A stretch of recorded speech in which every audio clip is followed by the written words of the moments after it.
이번에 주식시장으로 와보겠습니다. 요즘 삼성전자 주가 8만전자를 다시 회복을 했고요. 그리고 코스피 지수는 또 사상 최고치입니다.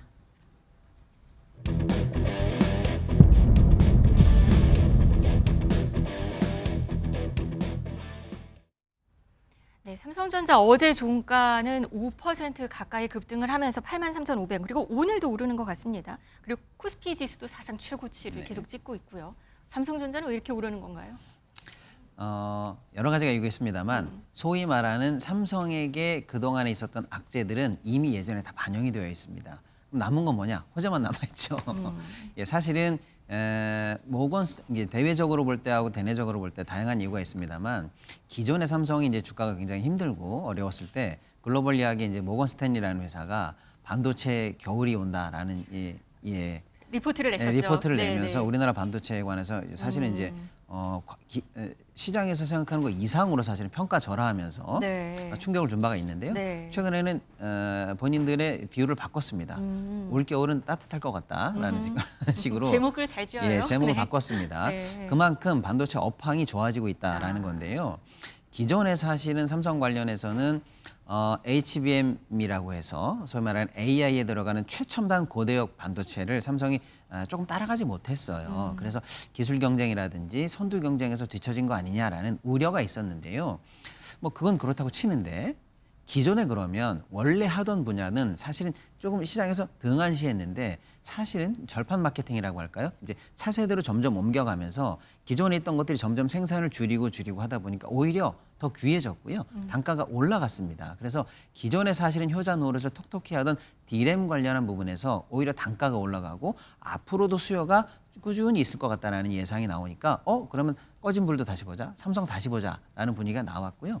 그럼에도 그런 상황에서 이제 기존에 있었던 것 플러스해서 차세대 반도체 경쟁인 HBM 관련해서도 최근에 확인은 안 됐습니다만은 3 관련해서 삼성이 이제 엔비디아의 콜 테스트에 관해서 어느 정도 긍정적인 뷰가 좀 나오는 걸로 봐서 기존에 있던 부분 더하기 향후의 어떤 기술적인 점핑 이런 것까지 가능하다 이렇게 보고 있는 거고요. 네. 그런 측면에서 사실은 이제 우리나라의 대내적인 증권사들도 현재 삼성 관련해서 목표가를 한 11개 회사가 이제 올려잡고요. 아까 말씀드린 모건 스탠리도 한국 시장에 관해서 최우선주로 일단 삼성을 꼽는 등 대내외적으로 삼성에 관한 어떤 시선이 바뀌었다 이렇게 볼 수 있겠습니다. 네. 예. 지금 삼성전자 주가 추이가 화면에 나오고 있는데요. 교수님 보니까 네. 2004년 7월에 8만 쭉 오르다가 8만 7천 원 하고 작년 하반기부터 쭉 떨어졌어요. 네네. 5만 원대였었잖아요. 그리고 네. 다시 8만 4,500원.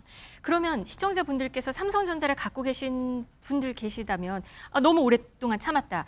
이제 팔까라는 고민을 할 수 있을 것 같고 네. 근데 또 오를 것 같다니까 못 팔겠다고 하고 아니면 지금이라도 들어가야 되나 또 오르는 걸 보면 사람들이 또 고민이 되거든요. 네. 어떻게 보세요?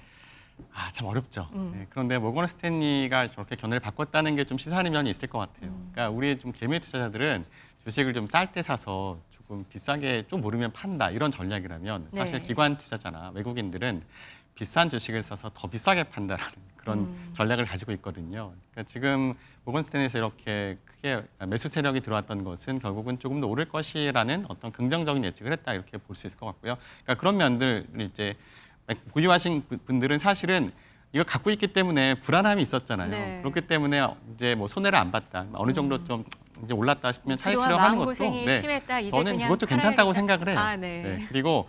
그리고 이제 사실은 계속 들고 있다 보면 오르기도 하고 내리기도 하니까요. 근데 이제 지금 주식을 사야 될까를 고민하시는 분들은 그런 외국인 투자자들의 그 동향을 좀 보시고 지금 들어가는 것도 그렇게 나쁜 선택은 아닐 수 있다라는 것을 좀 생각해 보시고 두 가지 전망이 다른 전망이신데 그렇죠.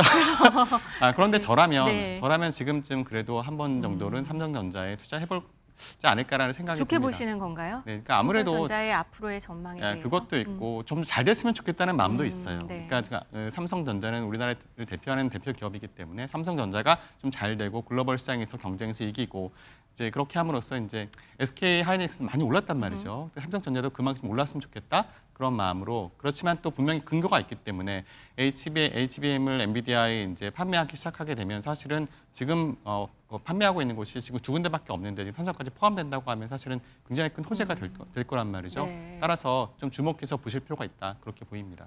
가끔 그리고 한 말씀 좀 더 네. 드리면은 이제 삼성은 참 복잡 미묘한 지위를 가지고 있어요. 삼성 주식이 오르지 않고 코스피가 오를 수가 없습니다. 그렇죠. 대장주거든요. 그렇죠. 예, 그러니까 지금 아까도 우리가 이재명 대통령의 뭐 블랙락 회장과의 미팅 이런 얘기도 했습니다만 외국의 큰 손들이 사실 한국 시장에 투자할 때 뭐 더도 말고 덜도 말고 제일 먼저 보는 주식은 삼성이에요. 근데 삼성을 볼 때 뭘 보냐? 기술 괜찮나? 괜찮다. 수출 잘 되나? 잘 된다. 아직 반도체 피크 안 왔나? 안 왔다. 그럼 현재 주가 어떤가 보면 PBR도 또 PER도 이거 너무 싼데? 그러면 안 살 이유가 없다. 이렇게 생각하잖아요. 그래서 삼성을 픽하지만 또 반대로 난 한국의 개별 주식 모르겠어. 근데 뭐 정부의 정책 모멘텀이라든지 시장 개혁 조치라든지 또 한국이 갖고 있는 저력이라든지 그러면 한국 시장에 투자해야지라고 결정하면 거꾸로 삼성을 다시 사게 됩니다. 그러니까 삼성이 가지고 있는 이 이중적인 지위, 본래 세계 최고의 반도체 회사라는 지위와 또 한국 시장의 지수를 움직이려면 삼성 아니고서는 답이 없는 이 이중적인 지위 때문에 사실은 삼성으로의 수급은 지금부터는 적어도 반도체 피크라고 얘기되고 있는 2027년까지는 2027년이 피크라면 시장에서는 피크 시점을 투자를 빼거나 조정하는 건 2026년 말 정도라고 보거든요. 그러니까 적어도 지금부터 한 1년 정도까지는 삼성을 향한 수급은 긍정적인 뷰를 가지고 봐도 좋겠다라는 저는 그런 전망을 하고 있습니다. 예. 가끔 기억하시는지 모르겠지만 외국계 증권사들이 리포트를 내고 또 반대로 행동하는 경우들도 있었잖아요. 맞습니다. 사실은 뭐 안 좋은 행태이기도 하고 투자자분들이 사실 가장 싫어하는 행태인데 네. 본인들이 예를 들어서 자금을 빼기 전에 미리 빼놓고 나중에 뭐 안 좋은 리포트를 낸다든지 사기 전에 미리 사놓고 나중에 리포트를 낸다든지 해서 시장에 주는 메시지와 사실은 선행 매매가 조금 달라지는 현상들이 가끔 보입니다. 네. 이번에도 모건 스탠리가 사실은 좋은 리포트를 냈습니다만 내기 전에 또 대량 매수 주문이 모건 스탠리를 통해서 나왔다는 얘기도 좀 있거든요. 네. 그런 부분은 조금 우리 시장에 대해서 이제 앞으로 투명성이라든지 이런 걸 높이기 위해서 좀 좋은 문화는 아닙니다만 어쨌거나 이번 시장의 흐름 자체가 현재 전망으로 보면 삼성에 대한 우호적인 뷰와 세력의 움직임이 그래도 좀 싱크를 맞추고 있다. 이렇게 좀 볼 것 같습니다. 네.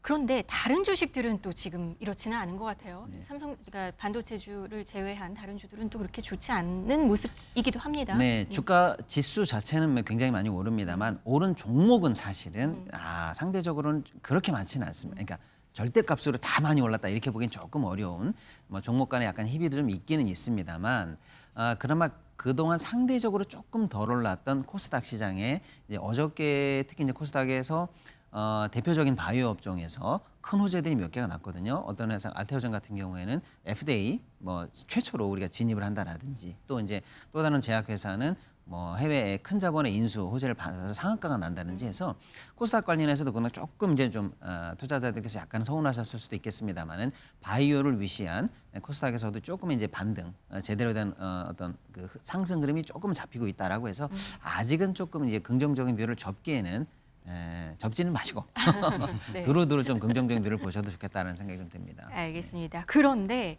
원달러 환율도 지금 같이 오르고 있습니다. 사실 외국인들이 지금 우리 국내 주식을 많이 사고 있기 때문에 코스피 지수가 많이 오른 면도 있는데 외국인들이 주식을 사면 달러 수급이 좋기 때문에 원달러 환율은 떨어지잖아요. 근데 네. 지금 같이 오르고 있단 말이에요. 네. 1,400원 가까이 올랐는데 네. 이거는 어떻게 해석해야 되는 건가요? 그래서 지금 찾아보니까 이번 달 들어서 외국인들이 우리나라 주식장에서 순매수한 규모가 7조 원이래요. 사실 7조 원이 들어왔기 때문에, 그러니까 달러로 환산해서 들어왔기 때문에 네. 사실은 환율이 좀 내려가야 되는데 또 한편으로는 또 미국 주식도 좋았기 때문에 우리나라 또 기업과 또 기밀 서학개미라고 하죠. 네. 그 미국 회사, 미국 주가를 산 것이 한 2조 원 정도 된다고 합니다. 따라서 뭐 들어오기도 하고 나가기도 나가기도 했죠. 많이 나왔군요. 그래도 네. 그럼에도 불구하고 5조 원 정도는 사실 들어왔거든요. 네. 수입이 일어났는데 그런데 지금 어쨌든 지금 글로벌 경기 상황이 그렇게 좋지 않잖아요. 굉장히 불안정한 상황이 지금 계속 유지되고 있고 그다음에 또 프랑스와 영국의 재정 상태가 그리 좋지 않습니다. 그렇게 되면은 유로라든가 아니면은 파운드화가 아무래도 시장에서 그렇게 좋게 평가를 받지 못하거든요. 그러면 아무래도 상대적인 안전자산이 이제 달러로 몰릴 수밖에 없고 그래서 달러 강세가 지금 이어지고 있는 것이 아닌가 그런 생각이 들고 지금 오늘도 네. 1,394원 정도네요. 네네. 오늘도 오르는 거네요. 네, 어쨌든. 그래서 예전에는 이렇게 뭐 이렇게 경기가 되게 좋고 우리나라 주식시장 좋을 때는 좀 환율이 내려가고 그렇죠. 이런 게 있었는데 네. 지금은 약간 디커플링 됐다라는 것이 지금 어느 정도는 지금 그 증권가에서는 이렇게 그 컨센서스가 이루어진 것 같아요. 그래서 그러니까 환율을 예측할 때 좀 글로벌 상황을 좀 주시해서 봐야 될 필요가 있다라는 것이 이제 지금 상황이다. 그다음에 또 이 관세 협상도 굉장히 중요하잖아요. 네. 특히 아직 이 3,500억 해결이- 달러 네네. 이슈가 아직 해결이 안 됐잖아요. 그러니까 계속 지금 그거를 지금 걱정하는 거군요. 네, 아직도 지금 어떻게 될까에 대해서 많이 걱정들 하고 계신 거예요. 갑자기 치고 올라가지 않을까? 그러면 달러를 갖고 있어야 되는 거 아니야? 이런 생각을 하고 있기 때문에 사실 그 우리 관세 협상도 어떻게 진행되는지 좀 지켜볼 필요가 있다 봅니다. 유학생들 있는 부모님들이나 여행 계획 있으신 분들 사실 환율 언제 환전해야 되나 이런 고민도 하거든요. 환율 전망은 어떻게 하세요? 그러면? 환율 전망은 그래도 좀 안정적으로 가지 않을까라고 합니다. 생각합니다. 그러니까 불확실성은 어느 정도는 시간이 지나면 해소가 될 거고요. 관세 협상도 이대로 그냥 지지부진하지 않을 거거든요. 아마도 10월 다음 달이죠. 트럼프 대통령이 한국에 오시면 에이펙 회담 그쯤에 대해서는 어느 정도 윤곽이 잡히지 않을까. 따라서 지금 환전하실 분들은 조금만 기다리시는 게 좋지 않을까라고 조언을 좀 드리고 싶습니다. 네, 이번에 금값 얘기를 안 할 수가 없습니다. 지금 계속 사상 최고치인데 네. 여기도 많이 올랐어요. 맞습니다. 금값이 지금 뭐 사상 최고치고요. 심지어는 뭐 연말에 지금 이제 글로벌리한 시세를 보면 3,600, 700인데요. 연말까지 4,000이 간다라는 전망도 나오고요. 심지어는 내년 상반기에 5,000선도 돌파 가능하다는 분석이 나올 정도니까 뭐 어쨌거나 이제 대세 상승 구간에 들어갔다. 일단 그렇게 봐야 될 것 같은데요. 원인이 좀 다양합니다. 일단은 코로나 이후에 유동성이 너무 많이 풀렸습니다. 근데 금은 정통적으로 사실은 금이 돈입니다. 금이 화폐예요. 그런데 종이 돈이 너무 많이 풀린 거죠. 네. 그러면 종이 돈과 이 금의 가치에 싱크를 맞추기 위해서 너무나 저평가되는 금이 자연스럽게 올라가는 그런 현상이 일단 기본적으로 기저에 깔려 있다 이렇게 보실 수가 있고요. 최근에 각국의 중앙은행들이 금을 사기 시작했어요. 특히 이제 신흥국 시장에서 신흥국 중앙은행들이 금을 많이 샀거든요. 왜냐하면 예를 들어서 러시아 관련해서 제재당하는 것도 보고 이러다 네. 보니까 달러도 계속 들고 있다가 예를 들어 지정학적 문제나 이런 게 생기면 만만치 않은데 이런 생각이 드니까 가장 안전한 자산 금이야라고 해서 뭐 튀르키예라든지 이런 신흥국에서 금을 많이 샀습니다. 그런데 문제는 중앙은행이 종로 금은방 사장님이 아니잖아요. 그러니까 중앙은행이 다시 이제 매입으로 잡은 금이 시장에 잘 나오지가 않습니다. 그러니까 전 세계적인 유통량 중에서 사실은 큰 손들이 중앙은행이 금을 샀다면 유통량은 줄는 건데 그럼 그게 새로운 금의 어떤 매도나 생산량으로 커버가 돼야 되는데 그렇지가 않기 때문에 금값의 상승 요인으로 일단 작용하기 시작했다라는 걸로 볼 수 있고요. 네. 무엇보다도 글로벌리한 어떤 자산 시장에서의 고점론, 불안한 이런 것들 때문에 당연히 대체 자산, 안전 자산으로의 회귀 심리가 있거든요. 그럴 때 가장 먼저 떠올리는 게 금이 되겠습니다. 금이니까. 이런 복합 요인이 작용하다 보니까 사상 최고치를 돌파하면서 금값이 지금 계속 오르고 있다 이렇게 볼 수가 근데 있겠습니다. 디지털 금이라고 말하는 또 다른 비트코인 같은 네. 경우는 오히려 같이 안 움직입니다. 옛날에 같이 움직였는데 그렇습니다. 이거는 반대인 것 비트코인이 같습니다. 처음에 들어올 때만 해도 말씀 주신 것처럼 디지털 금이다라고 해서 달러와 완전히 파이어월이 쳐져 있는 별도의 자산으로서의 독립성이랄까요? 안정성이랄까요? 이런 것이 중요한 가치다라고 얘기했는데요.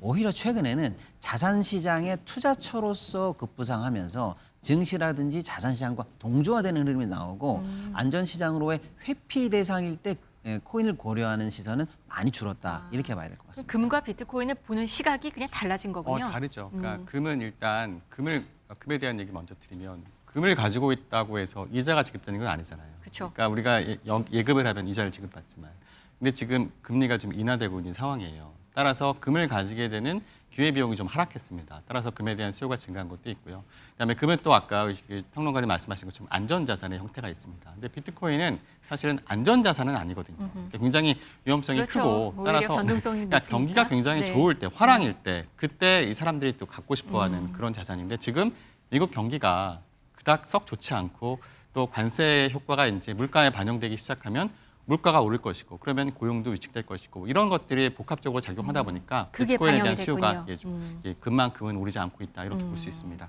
알겠습니다. 금융시장 상황 알아봤습니다.